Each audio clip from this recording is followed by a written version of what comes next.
Ya pemirsa, ini ada seorang kakek di Gunung Mas, Kalimantan Tengah yang ditangkap polisi. Seorang gadis anak yatim disabilitas dengan kedua kakinya lumpuh di Purwakarta, Jawa Barat diperkosa dua pemuda secara bergiliran hingga hampir.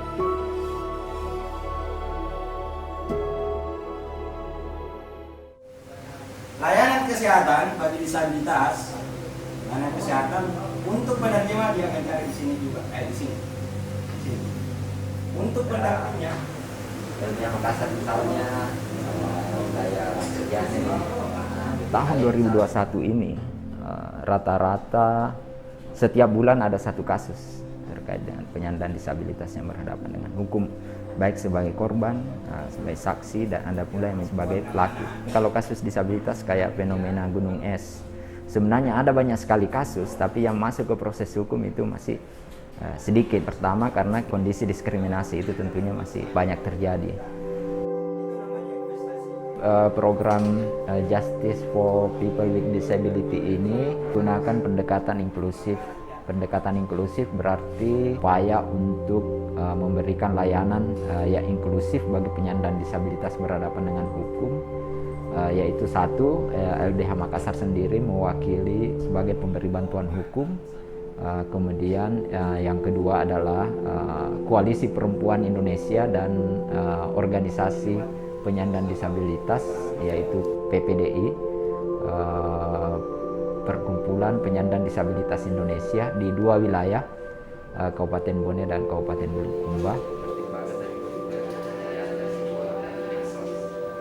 LBH Makassar selama ini bekerja di level pendampingan hukum, dan ternyata memang menemui fakta bahwa ada banyak penyandang disabilitas yang sebenarnya berhadapan dengan hukum.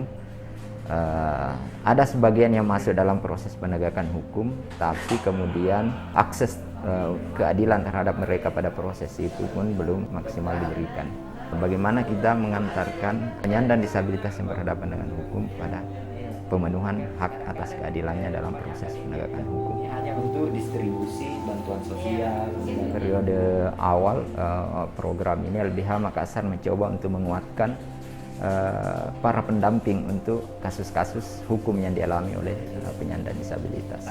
Memperkuat organisasi masyarakat sipil dengan melatih, merekrut orang dari sana untuk dilatih menjadi paralegal. Dan yang kedua, kita memperkuat organisasi bantuan hukum dengan melatih advokat dengan perspektif pendampingan penyandang disabilitas berhadapan dengan hukum. Selalu mengirimkan laporan ke kami bahwa ada pesan dari manajemen program. Jadi di dalam proses pendampingan ini saya dibantu oleh teman-teman paralegal, juga advokat yang ada di wilayah kabupaten ini, yang dimana sebelumnya dilatih bagaimana kemudian dia melakukan penanganan perkara, pendampingan, kemudian bagaimana soal perspektifnya terhadap para kelompok rentan ini, khususnya perempuan, anak, dan disabilitas. Apa penuh, misalnya 31 bulan itu 3 bulan, Oktober.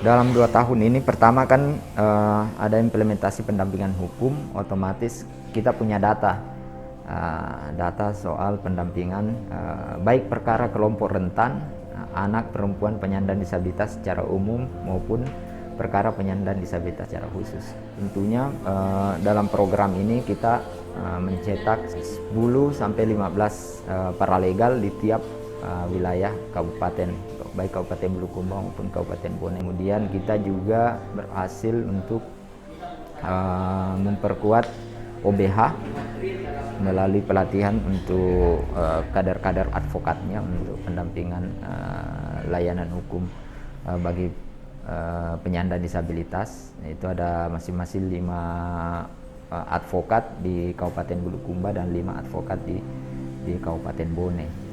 Unsur ini kemudian kita juga mendampingi lembaga penegak hukum. Kita juga berhasil untuk memberikan masukan, mendorong mereka untuk menyiapkan sarana dan prasarana yang aksesibel, akomodasi yang layak tadi. Misalnya di Pengadilan Negeri Watampone dan juga Pengadilan Negeri Bulukumba itu sarana prasarana yang aksesibel itu sudah berhasil kita dorong untuk dibuat. Demikian pula dengan pada bagian pelayanannya. Sejak kecil saya memang sering mengalami diskriminasi, terutama di waktu kecil itu mulai dari SD, SMP, SMA bahkan sampai di perguruan tinggi itu saya sering sekali mengalami yang namanya bulian dari teman-teman. Di 2017-2018 itu akhirnya saya mengalami sendiri yang namanya pengeroyokan atau penganiayaan. Nah, disitulah saya berangkat ke Makassar, kemudian melapor ke LBH Makassar. Terus LBH Makassar mendampingi saya sampai di pengadilan. Setelah kasus yang saya alami itu, LBH Makassar menginformasikan ke saya bahwa ada program AIPJ dari Australia tentang perlindungan hukum untuk penyandang disabilitas di Kabupaten Bone. Dan pada waktu itu kami ditarik ke Makassar untuk mengikuti pelatihan paralegal bersama teman-teman LSM yang ada di Kabupaten Bone. Sejak itu saya mulai mengadvokasi teman-teman disabilitas di Kabupaten Bone. Pada saat proses pendampingan, khususnya kelompok rentan disabilitas, kami menemukan beberapa kendala. Dalam hal ini, bagaimana pemerintah bisa memberikan pemenuhan hak bagi perempuan dan anak serta disabilitas. Kemudian pada saat proses pendampingannya kami terus melakukan penguatan. Setelah prosesnya sampai di kepolisian, di tahap 2 di kejaksaan, kami pun tetap melakukan upaya advokasi di kejaksaan. Sama seperti kepolisian, bagaimana pada saat nanti proses sidangnya kita mendatangi korbannya. Jadi beberapa hal yang kami lihat kendala-kendala pada saat proses penanganan perempuan, anak, dan disabilitas memang masih banyak yang perlu kita lakukan, termasuk bagaimana korban kami mendapatkan haknya ataupun mendapatkan layanan yang sesuai dibutuhkan. Seperti tadi saya sebutkan, mulai dari profil asesmen, kemudian ada juru bahasa isyarat, kemudian bagaimana hak-hak yang lain pada saat proses pelayanan hukumnya. Dalam hal ini kami paralegal inklusi mendampingi mulai dari awal, termasuk melakukan penguatan dan edukasi ke masyarakat dan keluarganya. Saya bergabung di Koalisi Pendamping Kelompok Rentan, itu menangani penyandang disabilitas itu yang berhadapan dengan hukum, khususnya di tahapan persidangan. Kami bekerja sama juga dengan paralegal yang mendampingi sejak di kepolisian atau di non litigasi. Kami advokat yang mendampingi bagian litigasi.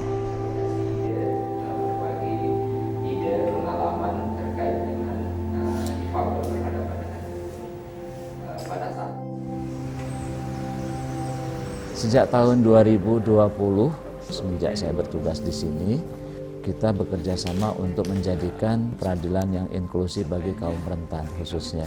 Dari koalisi selalu ada memberikan support ya, dan juga memberikan tor ataupun suatu bentuk kita sharing pendapat ya, saling berbagi hal-hal yang kiranya belum tersedia di pengadilan dan apa action yang harus kami lakukan. Untuk Pengadilan Negeri Watampone kita sudah memiliki banyak sarana, diantaranya sarana untuk penglihatan, mobilitas yang terdiri dari kursi roda, alat bantu mobilitas lain sesuai dengan kebutuhan. Selain itu dalam bentuk prasarana kami juga telah melakukan sejumlah perjanjian kerjasama atau MOU dengan beberapa stakeholder untuk peningkatan pelayanan inklusi bagi kaum rentan.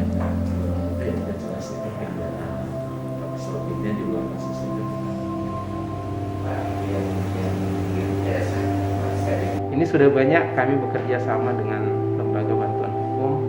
Kemarin yang terakhir kami ikut sama-sama seminar tentang layanan-layanan inklusi bagi penyandang disabilitas. Kemudian kami juga telah menandatangani MOU bersama dengan lembaga bantuan hukum.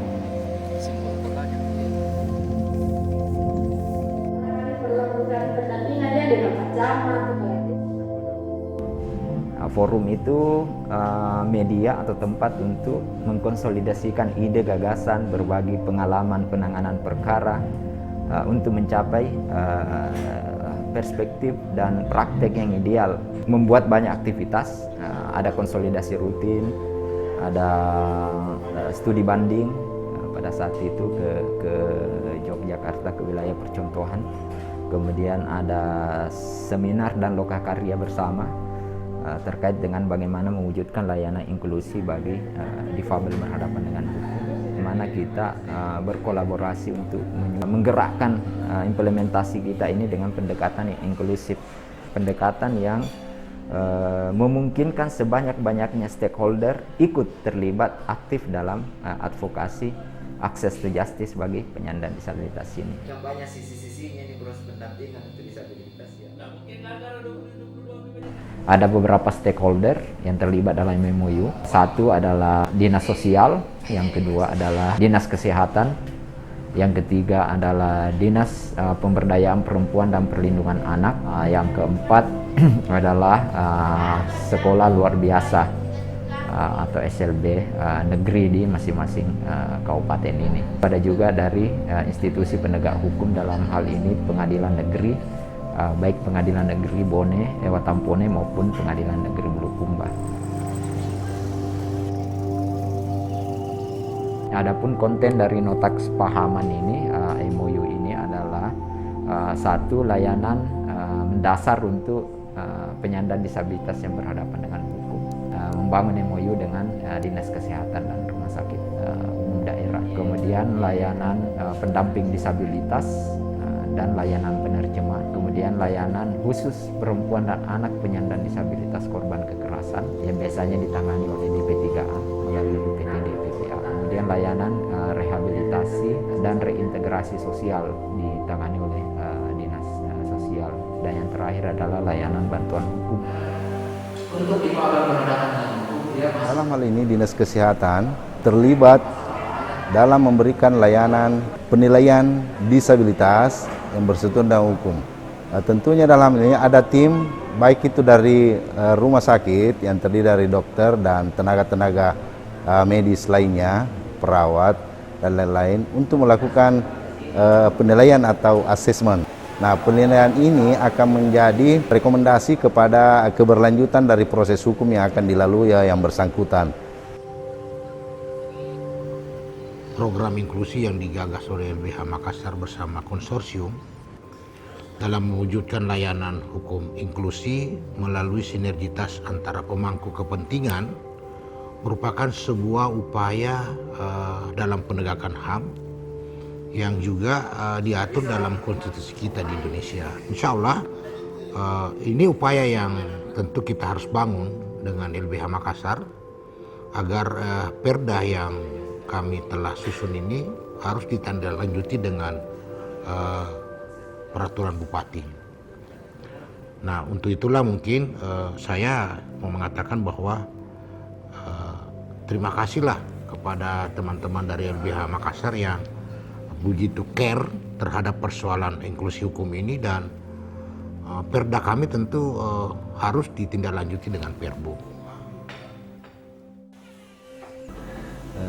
Mengucapkan terima kasih atas kedatangan LBH, membangun sinergisitas kepada pemerintah dalam memberi perhatian kepada para disabilitas yang ada di Bulukumba. Bulukumba sebagai kabupaten yang memiliki perda disabilitas, karena dengan adanya perda inilah adalah landasan hukum untuk menindaklanjuti itu, dan kita persiapkan itu. Kita akan mencoba menyesuaikan dengan program layanan ini berdasarkan OPD-OPD yang lain, baik itu sifatnya infrastruktur maupun layanan-layanan lain yang memang memberi solusi untuk para disabilitas. Dan alhamdulillah tanggal 19 Oktober kemarin telah ditindaklanjuti ke provinsi untuk ditetapkan untuk menjadi peraturan bupati, tindaklanjuti dengan bupati. Inilah pintu masuk jalan untuk pemerintah melakukan perhatian, baik infrastruktur atau mungkin ruang yang diberikan kepada disabilitas. Kita sebenarnya berharap bahwa ke depan ketika peraturan bupati ini berjalan, kawan-kawan sudah siap untuk mengimplementasikan satu ketika kemudian ada perkara yang membutuhkan pendamping disabilitas, dan yang kedua adalah ketika ada perkara yang membutuhkan penerjemah. Kenapa? Karena di level inilah kemudian kawan-kawan organisasi penyandang disabilitas bisa berkontribusi besar untuk membantu atau mengantarkan teman-teman difabel berhadapan dengan hukum untuk mendapatkan keadilan dalam proses penegakan hukum. Kami tetap berharap program ini berlanjut terus karena masih banyak kelompok rentan yang belum terpenuhi haknya.